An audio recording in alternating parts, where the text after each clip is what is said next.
holy mother of fish cakes. If this doesn't make you want to sign on with me, I just don't know what will. So this is going to be a story that happened to myself and my clients that I helped them out of. It's going to be about doctored inspections, sellers lying, sellers agents lying, and what I did to make sure that they got the best deal. So these clients that are moving in from a different state, relocating here to South Carolina, and I took them on a virtual tour of a house. They absolutely loved the house. I crawled in the crawl space. I went up in the attic. I showed them everything about the house.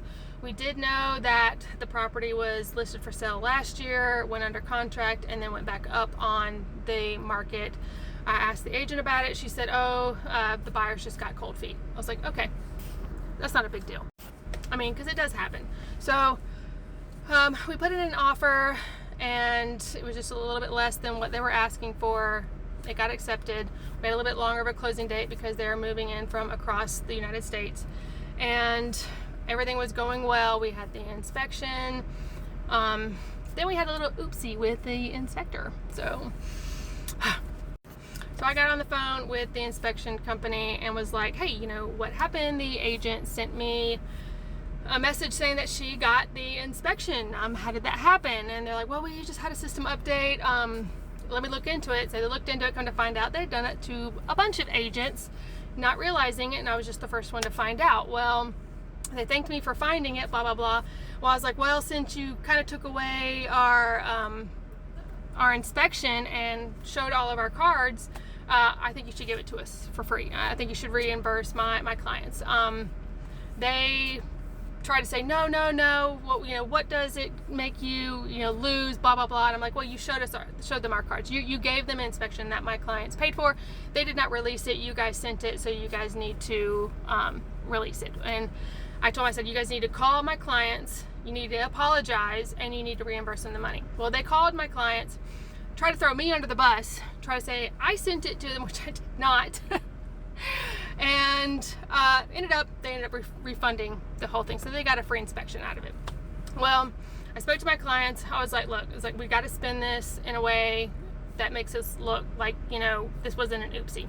So I messaged the agent, the listing agent, and I said, hey, look, I'm glad you got the inspection. We just want to be clear and upfront with you, so we're not trying to hide anything. This is what the inspection said. And we'll be putting in a repair addendum here shortly. She's like, okay, great. And thanked me for being, open and honest and upfront with her. Well, we put in a repair addendum, and my husband's HVAC, he noticed that, this HVAC system needed to be cleaned. So I was like, in the repair addendum, I put in there that we needed to get someone to look at the HVAC. It was an older HVAC, we knew that, but it still needs to be working. So we put in there that they had to have HVAC company inspect it, repair any repairs that they suggest, and go through it that way. And we had a few other things in there as well. And after back and forth a little bit, we got them to agree. And so everything had to be turned in 10 days before closing. All in the last line of all my repair addendums, it says must have licensed contractors or licensed professionals perform every one of these, and invoice needs to be sent to me at least 10 days prior to closing, no later. So they agreed to it. Well, fast forward that we had they had an HVAC company come out there, look at it, say, yeah, the refrigerant is a little bit low, it needs to be topped off. And they're like, well, this is what he says. I'm like, okay, great. It's like, get someone to top it off. They were like, no, we're not going to do it. I was like, yes, you are. It says in our repair addendum, you're going to do it. So finally, after arguing, they did get them to do it. They had someone come out and look at it, and they said they didn't have that kind of refrigerant, so they said they had to get someone else to come out there and look at it, and that had the refrigerant that they needed in stock. So they brought someone else in.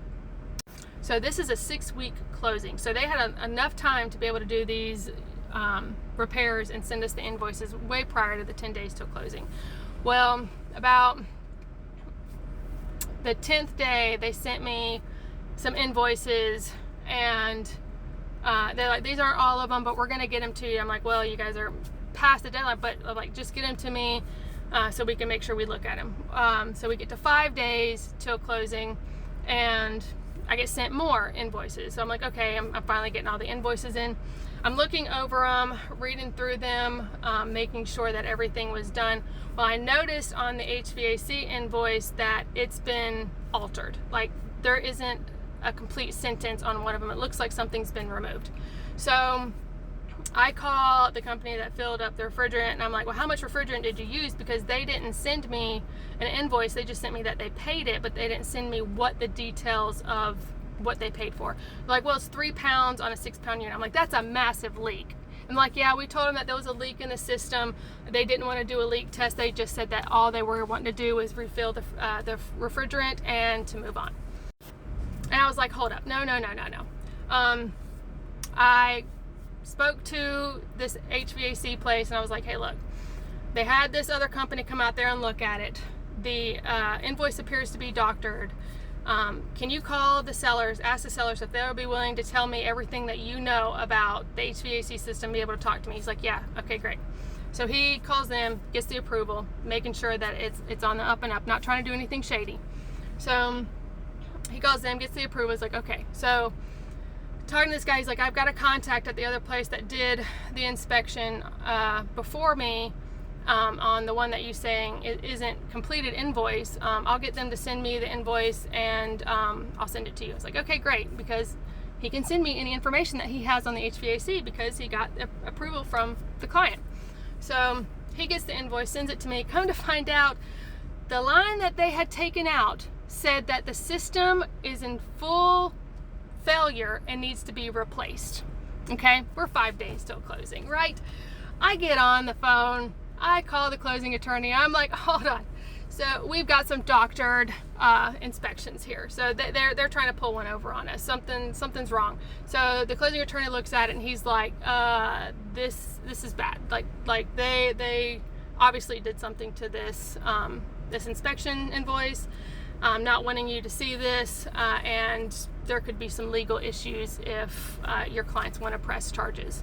So I'm like, okay, let's let them know that. So immediately, before I even hang up the phone with the closing attorney, because she gets the notification that I actually got the correct invoice, and she is upset about it. She's like, how did you get this invoice? I haven't even seen this invoice, blah, blah, blah. And I'm like, yes, you have. Yes, you have. It was sent to you. It was doctored by someone on your side and then sent to me. There's no other way. She's like, I doubt the validity of the one that you sent me. I think it's a false one. I think you doctored it, blah, blah, blah. So she was trying to accuse me. So at that point, I messaged her. I was like, everything needs to be in an email form. It's like, I don't think that you need to be communicating with me if you're going to accuse me of this. I was not actually accusing her of it. I sent stuff to the closing attorney, and the closing attorney is the one who said, yeah, something's happened from the point from where the inspection company did it, sent it to them, and when they sent it to me, something was changed. So we caught them in that lie. Well, now we're like probably a couple days from closing. We're still trying to hash this out. The clients are saying that they're not paying for a new HVAC system, and just throwing out a bunch of hullabaloo, just saying, oh, we're not doing it. I'm like, well, my clients aren't closing on the house. You guys lied about this, and if something does happen to the house and they can't purchase it and you guys back out, then they're fully prepared to take you guys to court, just to let you know. Well, wouldn't you know, shortly after that, they send me a addendum saying that they will pay for the new HVAC system and to have someone come out there and quote one. Well, I got on the phone. I know some people, they went out there that day, got me a quote, and sent it to me. I sent it back to them that this is how much it's going to cost. Well, they sent me an addendum saying they'll cover that, they're going to pay for it, and my client's got a new HVAC system just because of that. So if you're thinking that just because the government and everyone has written all these laws to make sure you're protected, doesn't mean you're protected. You need someone backing you. You need someone helping you. And if you don't have someone like me who knows in depth about the real estate and is able to look at these invoices, know whenever it's been doctored, know that something does not look right, then you're not fully protected. So call me today if you want someone to jump over backwards and to help you out.